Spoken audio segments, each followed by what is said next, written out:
from a UDB to use the mic. Draymond, Steph has never dropped 40 against the Nets in 26 games, 25 games actually, until tonight. You think he consciously went into the game tonight thinking, I'm going to drop 40? So, I saw this graphic the other day, and it showed his career high against everybody, and I screenshot it, and I was going to send it to him. I didn't. But Steph is he's not selfish, but he's very calculated. So if I had to guess, he knew. There's one more team left he hasn't dropped 40 on, and you play them next. I saw that. What do you think about that? You think that's happening next game? Let's not piss the Pistons off. Fair enough. What was this trip like from a showmanship perspective from Steph? I mean, how incredible was it to just watch him, take over these cities? What's crazy is that when we were just out there on the court, I was thinking to myself, like, the NBA is lucky because this man's going into every arena putting on the show. Sounds like it's a home game every time he does it. I mean, like, we're all lucky to watch him operate the way he operates, playing the game the way he played the game. It's been special to watch, but this road trip was something different for him for sure. That shot at the end of the first half, what's the degree of difficulty on that? Most people can make that shot. Luckily, we all knew that shot was going in. That's a different thing. But it really changes the momentum. I think that's the second time this road trip that he's had one to change the momentum like that.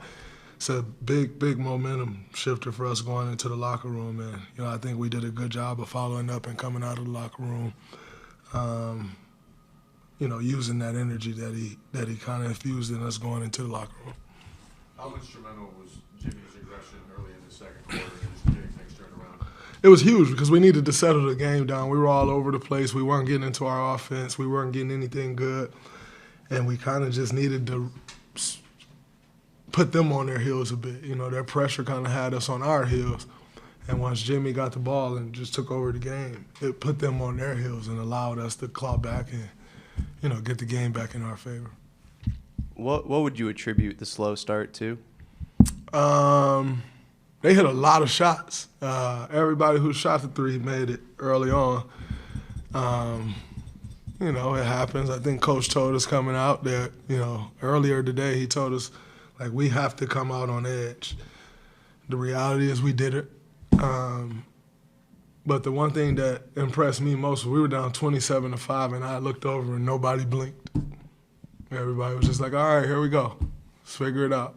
And we did that. So it is what it is. You guys 10-1 with Jimmy in the lineup, won 10 of your last 12, but does it feel like you guys have hit your stride or not hit your stride yet?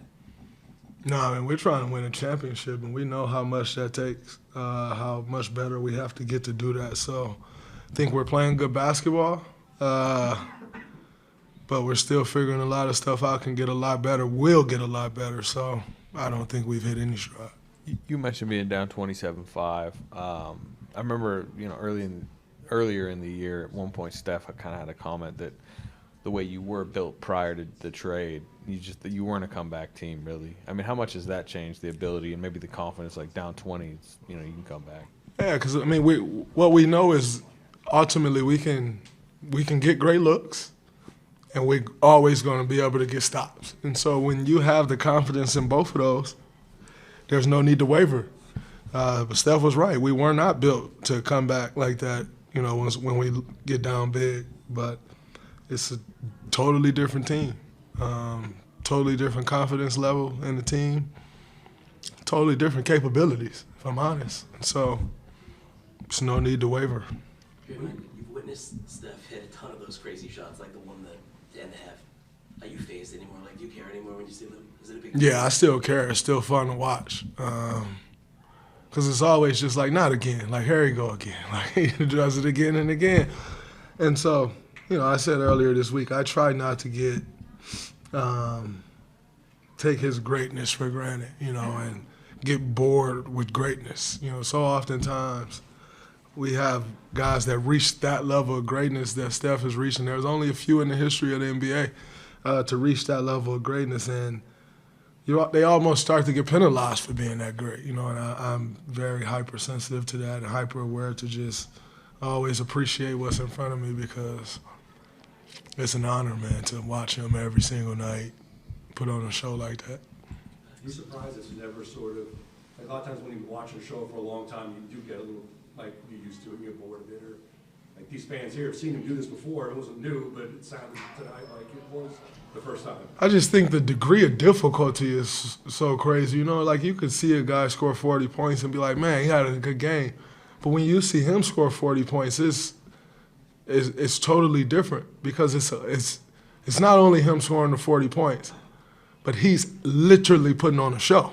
You know, it's like you went and watched the Cirque du Soleil or something. It's not your typical your typical show you're going and watch. It's a whole bunch of different acrobatics that go into it. And so with him, like that's kind of what it is when you're watching him play. It's never just like, oh, he got a light 40. Like, nah, it was loud. Like, and everybody in the gym felt all 40 of those points. Did you see any reaction today to your comments about Cat?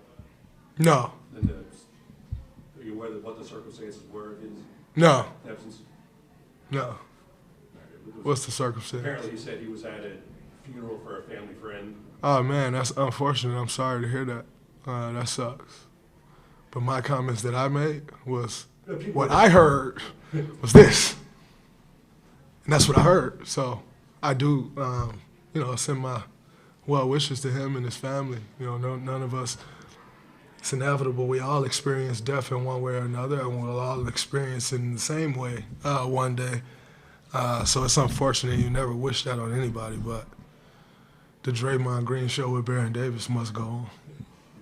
So I definitely, wish them well and wish their family well and grieving, because we all go through that, and it's never easy for anyone.